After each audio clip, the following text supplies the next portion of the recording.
The impact of peer groups.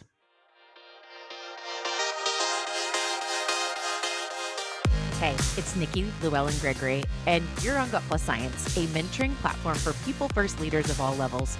Here, we talk to exceptional leaders who prioritize culture, get fired up about employee engagement, and are excited to share ideas and tools for a bettering employee experience to help others. Thank you for joining us to invest in being a better leader. Now, let's get to it. Hey, it's Nikki back on Gut Plus Science. You know, when you meet someone that you'd describe as the real deal, feels good, right? Mark McFatridge is my guest today. And from our first interaction or conversation, I noticed his uniqueness, simply just being real, whether it was talking about our families or hobbies in the first call or hearing his heart through the story that got him to where he is today, leading Quaid executive peer groups. Authentic is refreshing, and so is conviction to follow your heart and do the work you believe you were meant for. So, I'm about to jump in with Mark, and I hope you get inspired to be a better peer to those around you. And maybe you'll get inspired to join our new venture we're kicking off soon.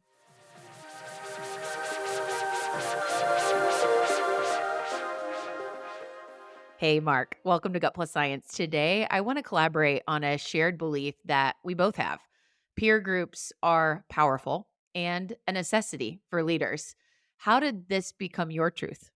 Nikki, thanks so much for having me. So it's funny as I start thinking about how this all came about, I reflect back to really what became my first opportunity to be a leader and the president of a market. My family and I had the opportunity to relocate from Indianapolis to Springfield, Missouri, where I led all the community banks for Regions Bank in Missouri and Western Kentucky. And we moved to a market where none of us knew anybody. So I didn't know anybody on my team. I didn't know anybody in the marketplace. My wife certainly didn't. My kids didn't. And I found myself working on what was a turnaround situation for the bank. And we were literally the worst performing banking group in the entire company. So I was putting in all kinds of hours.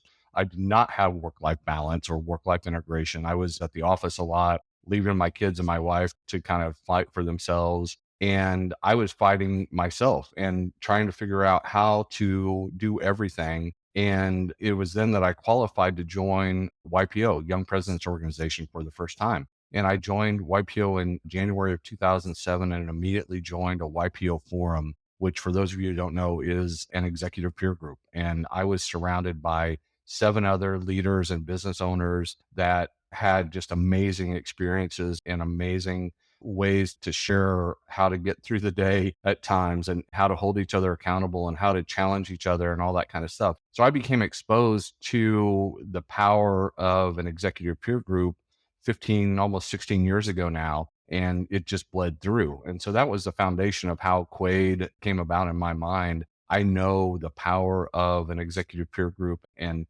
being able to surround yourself with people that are experiencing the same opportunities and challenges that frankly are unique to a CEO and a business owner, and put yourself in a group with that of people that have had those same experiences. And man, it's just a powerful way to be successful. I love origin stories, especially origin stories that then propel the creation of a business. And I know you have a huge heart for what you do. It shines through in every conversation. Let's talk about Quaid Circles, which is the core of your business today. Share the why and the purpose behind Quaid Circles for the members you serve. Yeah. So a couple years ago, I was trying to figure out what I wanted to do with the rest of my career and just reflected back to how powerful and how meaningful and how life changing being part of YPO and a YPO forum has been on not only me, but my family and my business. And the one thing that is unique about YPO is there are very structured qualifications, whether it's revenue size, number of employees, your age when you first join, all that. But while it's a large group of 35,000 CEOs and business owners across the world, it's a pretty confined group. And I started looking at my professional career, and I've worked a lot with privately held companies and smaller privately held companies, which wouldn't necessarily qualify for YPO. But those owners and those business owners and CEOs need that same peer encounter. And so that's how Quade came about. I'll be the first to tell you, if you qualify for YPO, you should join YPO. But those that don't, you still have an avenue to do that. And so that's how Quaid was started, we don't have any minimum revenue requirements. And I got challenged on that really early on with some of the folks that I was bouncing this ideas off of. They're like, why would you put a limit on it when you could have somebody who is in a startup that's the most intelligent person you've ever met, but they don't do $1 million in revenue? That seems silly and it's an arbitrary number anyway. So why would you not want to have more interesting people in your group? So that became really the impetus of how we put Quaid circles together. They're diverse in terms of not only race and gender, but age, but industry, but revenue size. And to me, that's one of the keys of the success of these groups is the differences of experiences really shine and allows everybody to, not only benefit from being part of the peer group, but also to share their experiences that make everybody in the group just a fuller person, frankly.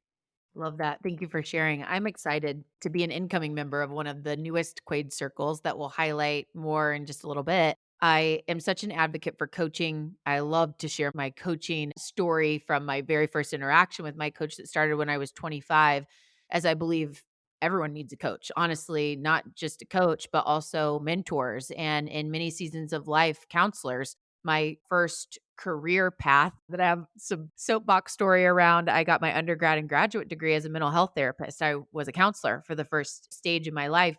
And I think many times there are stigmas that are affiliated with counselors, like you're broken or you have something so wrong with you, you're going to a counselor. And it's like, whether it's a coach, a mentor, a counselor, we all have to have people in our life that are safe and help us to unpack things that we may be telling ourselves that aren't necessarily true, or helping us to speak into the person that we're here to be and to have a louder voice. I think it's mandatory that leaders have places that they go individually and in groups to be able to let their guard down and share sometimes the loneliness, the challenges, the wins, all the things, but you need the place to go to really help yourself have that support through the journey because you're climbing Everest. And, if you're a leader, you are climbing and you're here to make such a great impact, but you need support along the way. So just wanted to share, I started my coaching journey when I was 25.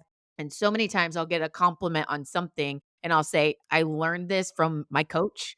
Like I had to have someone else pour into me. I wasn't born this way for this strength that I now have. And so it's an ongoing journey, but it helps me have peace in my heart through the ups and downs of life that all of us have seasons, right? So just wanted to share how important it is and so excited to collaborate on the new journey of being a Quaid Circle member myself.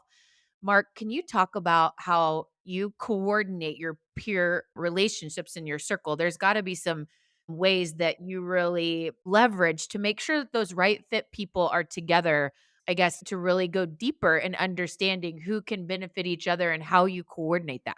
I don't consider myself a coach at all, right? I don't see that as my responsibility as the leader of Quaid. What I love to do is to bring 6 or 7 or 8 other people together and they're coaching each other and they're coaching from our perspective of experiences, right? And so if you're coming to a Quaid circle, for example, or an executive peer group circle, you're ultimately coming to friends, right? That you can be yourself with and really relax. And so it frees you up to even be more real and more transparent and more vulnerable to this group of peers. So that plays into how Quaid is structured, right? Is because there's that diversity of race and gender and company, industry, and revenue size and all that kind of stuff. That diversity of thought is really cool. And one of the things that we start out with, and it makes everybody uncomfortable, and I love it because that's one of my goals, right? Is to make everybody uncomfortable at some level. But the very first meeting, we just had a new circle kickoff last week, and we started out. And the question was, tell me your life story without talking about anything professional. That's a big deal, right? We attach our professional successes or challenges or positions or whatever. If you talk with Sandler, it's separating the role, right? But we all talk about our role as who we are. And so it's a real challenge and it does a couple of things. One, it lets you know that first and foremost, Quaid is not just about your professional life. It's not a networking group. It's the full deal, right? That you're going to talk about your personal life, your professional life, your family life. And so we kick it off immediately with tell us your life story without referencing anything professional. That lets that guard down. It builds trust, right? Because people now are becoming more vulnerable and more transparent and really letting people know what's going on in their world and how they were raised and where their values were created and the challenges that they had with their upbringing and that type of stuff. And that forces you to become vulnerable, which then builds trust amongst the group. And that trust then carries out and allows these relationships to become much more intimate over time. And you can have those conversations about, a challenge or an opportunity, and know that people are coming at it, looking at you with their pure heart of how to help you get through or challenge you or hold you accountable or whatever it needs in that instance. Yes. Thank you for sharing that. And I don't have an exact statistic, but I do know that statistics tell us that people lack human connection. And something like the majority of people have three or less people in their life that they can be vulnerable with, AKA three or less friends. And why? There's what, 8 billion on the planet? And we're meant to be in connection with other people. And what's the most powerful way for us to grow and to develop is to learn through others' experiences. So just to be able to be on this earth walking with others through the thick, through the thin, through the ups and downs, why not? We need that. We need human connection. And especially from a CEO standpoint. So if you look at it from a business owner or a CEO standpoint, you've got people around you, tons of people, right? Whether it's family, whether it's friends, whether it's your team, whatever. But are they going to tell you the truth? Are they going to be radically candid with you, right? It's going to be rare that you have a team full of people that will go to the boss and say, "Hey, look, I think you're off base here." And if you have that, that's awesome, but it's a rarity. It's the same thing from a friend standpoint, right? Like, are they really going to be radically candid with you when you and your spouse are going out with a group on Friday night? And are they really going to jeopardize, Friday night because they think your idea is crazy? I think it's pretty rare that that happens. And yet now with an executive peer group like Quaid, you've got this group that know you intimately because you've shared and you've been vulnerable and you've built up this trust and all this kind of stuff, but they're not worried about jeopardizing your Friday night dinner plans, right? They're going to be radically candid and they're going to tell you, look, I think that's a crazy idea. And why would you do that? And really challenge you to make you think through some ideas. So that human connection is huge. But I think a peer group like Quaid or any of the others that are out there, if you're doing it right, you're getting radically candid pieces of information and guidance and ideas and thoughts that aren't coming at you from all sides, whether it's family or friends or teammates. Totally. And Mark, can we fight against this comment or theme that sometimes I will hear, which is I've done peer groups before, I've done coaching before, been there, done that, or it just wasn't for me. I gave this a try, it just wasn't for me. How do you respond when people share comments like that? It all boils down to the group that you're in, right? And I think it boils down to your moderator. And if you're a business owner and a CEO, I think it's important that you're with other CEOs and business owners. And I think it's really important that your moderator has been in your shoes at some level. And I think that's one of the things that I feel is a differentiator for Quaid is I moderate all of our groups. I've been the CEO of a publicly traded organization. I've been the CEO of a privately held organization. I've started companies, I've closed companies. I've seen a lot of stuff. And so I think I've got some experiences where, Nikki, if you're telling me a story, I've got an idea whether you're going deep enough and I feel comfortable enough that I can challenge you and say, man, I don't know. I hear a little bit more in that. And I can do that from an experience base. And I think that's where those differentiators come. But I think it boils down to the peer group that you're in. Are you with like minded people? And are you being challenged? Are you vulnerable? Is your moderator the one that's been in your shoes and knows what you're talking about and knows how to press your buttons? Honestly, I think there's a separation there and that can make a difference. Totally. It's not a one size fits all approach. I'll go back to my counseling years, and we were taught, and I still have this belief when we're going through a phase of life, let's say that it is a grief or loss journey or a divorce or something, different counselors are needed for different experiences, right? Some specialize in this particular thing of like grief and loss. And so the counselor maybe we've gone to for a long time might not be a fit for this particular thing. Or you go to someone and you might have to try three before you're really comfortable and feel like this person clicks because you're going to open up your life to them. And so sometimes the whole like, I tried it, wasn't for me isn't a fair feedback point because we're humans and we all have different needs for like how we click and it's not a one size fits all. And the other is our needs evolve.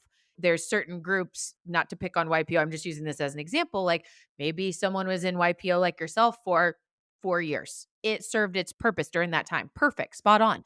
But then as time evolved, you had a different focus and needed a different type of peer group. So for me, I shared with you, Mark, and my friend Andrea Butcher, who's also going to be involved with us as well. We were sitting talking over brunch, and both of us like kind of had this light bulb moment where, like, at this point in our lives, we need a group of people that want to dream, think really big. Some people, that's just not their thing, and that's fine. Not everybody wants to do that. But to be around at this point in my life, a group of people that are big thinkers and dreamers is what I need at this point. Now, 5 years from now might be in a very different group that's about selling the business and the path for that. And so just thinking through, there is a need for everyone to have peers around you at any given point based on what the journey is right now. Any thoughts on that before we move on? No, I think you nailed it. I think that's one of the cool things that we do is we talk about the needs of each individual group when we go out and find educational resources to come in. It's not just a one size fits all that, on this meeting we do this educational resource, on this one we do this one, on this one. They're all well rounded around the needs of that particular group so that it's personalized and everybody's getting what they need. So I agree wholeheartedly. There's a different spot for everybody at a different time. You had shared earlier the importance of getting uncomfortable to grow. And some people embrace that and they're like, yep. And other people may fight against it. Like, tell me more. Like, what do you mean? Can you bring to life what getting beyond our comfort zone or getting pushed via peer interaction looks like? Yeah, I think one of the biggest things, and especially with the group that you've already talked about, this innovators and dreamers group, it starts with putting yourself out there, right? My big audacious goal or whatever is X, and putting it out in the stratosphere that your group is going to hold you accountable for that. I think it's the biggest compliment I've ever had is a teammate of mine once said, if you're not ready to achieve your goal, don't share it with Mark. What they meant was if you share it with Mark, he's going to make sure you accomplish it. He may drag you kicking and screaming across your finish line, but if you say you want to accomplish that, he's going to do everything in his power to do that. And I think that's the essence of a Quade circle, right? Is if you say something, then let's go get it, right? If you're not serious about it, you better keep it to yourself and don't put it out there because you've got these peers who know who you are, how you act, they know how you communicate, they know all these things and what your dreams are. And if you really want to do something, they're going to hold you accountable to do it. So to me, that's a big part of that. Absolutely. So, Mark, you've had a lot of experience with peer groups as you shared your origin story and then created Quade. From what you know thus far, what are the core pillars to a healthy, thriving executive peer group? If you go back to some of I call them Quade allies, the members. So, what makes a great ally is first and foremost, listen to understand, not to respond. So, take a step back and really listen to what your ally is saying and really understand what the message is trying to be conveyed versus chomping at the bit to get out there first. So, listen to understand is huge. Share experiences, not lectures, right? So, it's always about when I was in that situation, I did X, not you should do this. It's I did X, Y, and Z and I screwed up X and Z, but Y worked out really well. Certainly, you've got to have a respect of everybody's differences. The groups are diverse for a reason to challenge you and to bring you and expose you to different thoughts and ideas. Be curious, be vulnerable, be honest, be present, right? And if I'm being honest, when we embark on our first virtual pilot, it's that can you be present for 4 hours on a virtual meeting? So that's one of my hesitancies that we're going to fight through and do that. Be candid, be empathetic. And for me, most of all, just be yourself. And that's been one of the coolest things. I'll share the story. So again, moved to Springfield, Missouri. First time I'm a quote unquote bank president. I had this view of what a bank president was. And so I wore cufflinks, I wore ties, I wore the moderately traditional white shirt and navy suit. And my wife Deb would make fun of me of like I wouldn't go to the grocery store on a Saturday morning unless I had showered and whatever. And while I was comfortable, that wasn't me. And now I know who I am. I haven't worn a tie for 15 years except for my son's wedding. I figured out who I was because of being in an executive peer group, that it's okay to be who you are and understand that. And that frees you up to do so many different things. So that's just another piece of it, of being in a spot where you're allowed to be yourself and it'll allow you to grow and do things you never thought you could do. So beautiful. Yes. And one of the greatest gifts in life is to find out who we are and to be able to live in our truth of everything from what we wear to the interactions that we have on a Zoom meeting or at a boardroom table, like being ourselves. And I think so much of that is driven by really understanding our individual core values. And I know that that comes up in peer coaching groups, like how to really live out your personal truth and to feel comfortable doing that and to have the support around that. So I'm so excited to join as an ally. So, in highlighting the impact of peer coaching, Mark, which is what we wanted to do on this episode today, is there anything else that you want to add before we talk about what we're co creating with PFN and Quaid? Yeah, I mean, for me, it's just a passion project for me, right? It's that ability to gain exposure for other folks that have never been that comfortable or never been provided that opportunity to be around other CEOs in this vulnerable situation that is built to make them better people, better humans, not just professionally, but also with themselves. And so, yeah, I'm super pumped of the response that we've had to date and where it's going. And the fact that you even gave me a call and said, hey, I think there's an opportunity for us to work together, I think is really cool. Yes, so cool. So let's give a little bit of this backstory. So, People Forward Network is the podcast network and community that Gut Plus Science lives on and within. And People Forward Network is passionate. One of our core values is relationships, and another one, we only have five. And one of them is relationships, and the other one is partnership.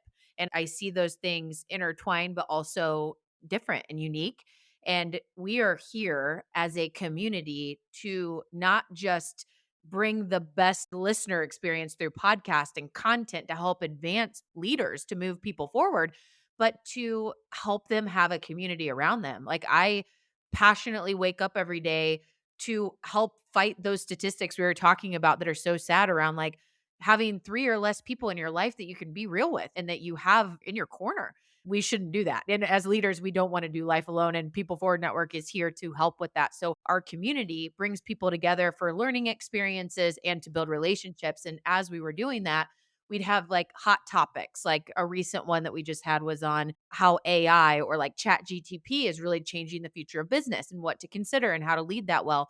So examples like that where we'll bring people together for a unique topic. At the end of it, we'd send feedback requests like, a little survey, sometimes like share with us the one thing that you really liked or could do better. A consistent theme in what we were getting was, okay, how do I get back together with that group?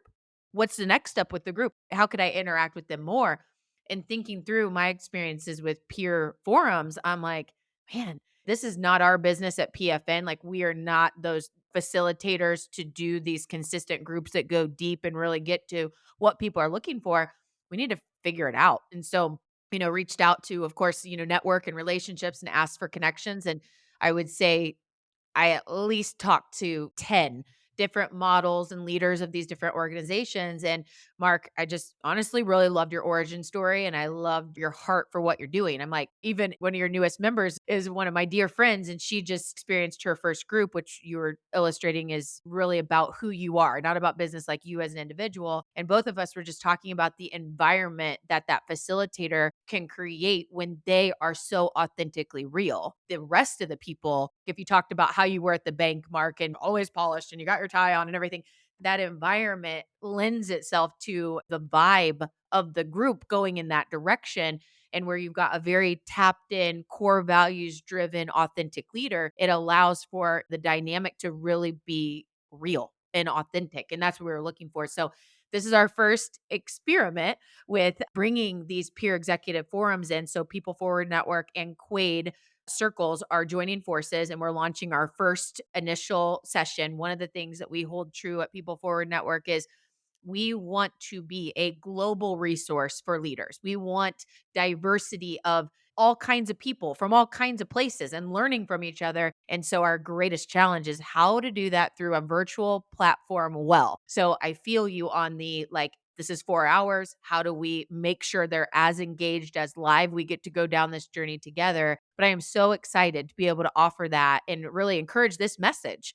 Peer groups are impactful and necessary for leaders, and we want to have a really authentic, great offering. So we're really excited. We've got our first one to come, which is starting with innovators and dreamers. Each one might have a little bit of a different theme to bring people together, but so excited about it. Mark, can you share just your heart and your excitement for what we're doing on the PFN Quaid partnership?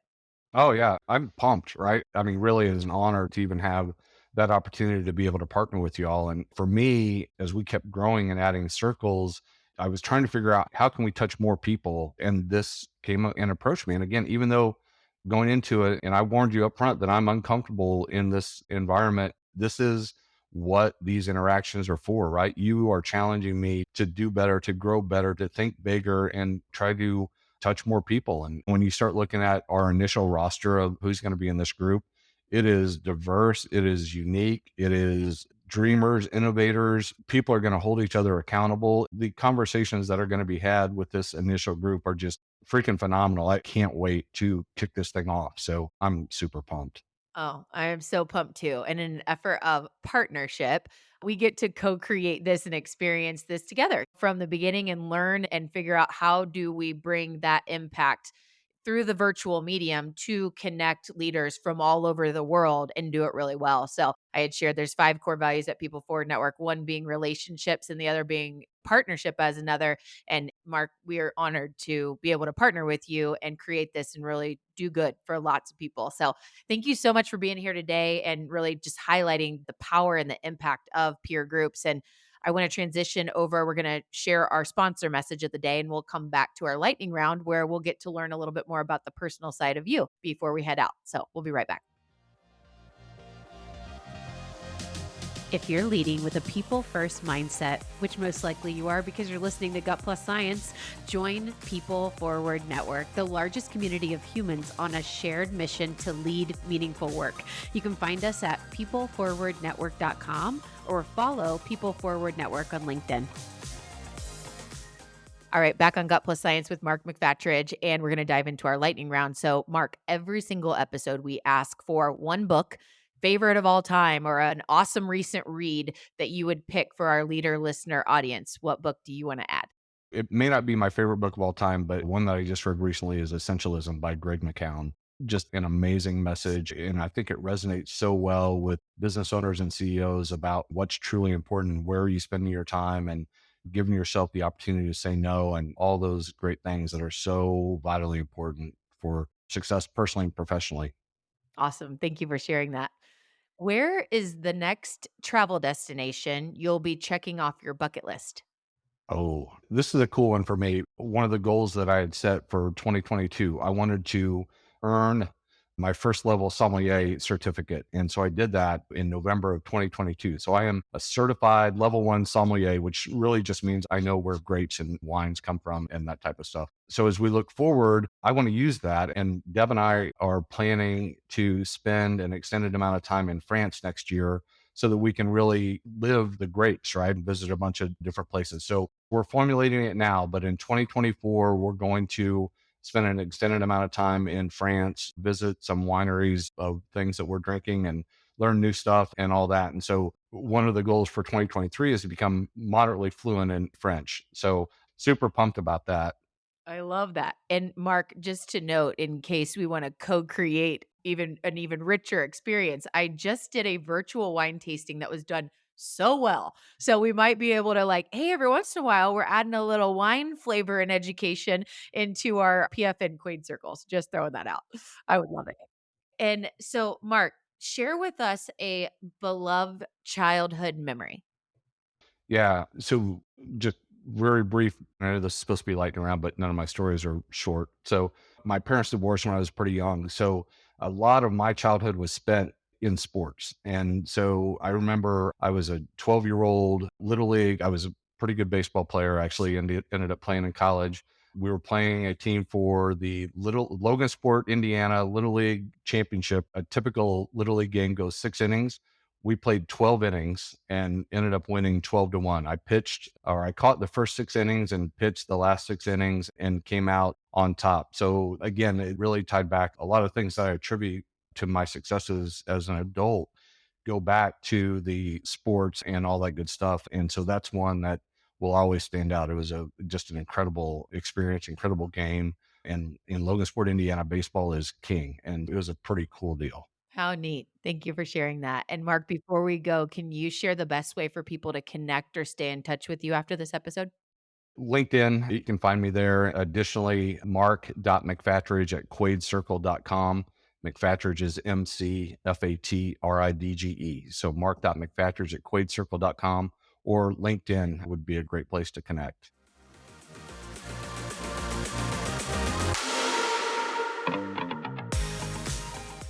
Here's my truth you can act on from my conversation with Mark today. Number one, peer groups are a necessity for leaders. Number two, diversity in peer groups is crucial. We need diversity of thought and perspective and all the things that diversity brings. We must get uncomfortable to grow. We have to embrace, listen to understand. And we are here as humans to be in community and to share experiences with each other. I hope you love this as much as me. We'll see you next time.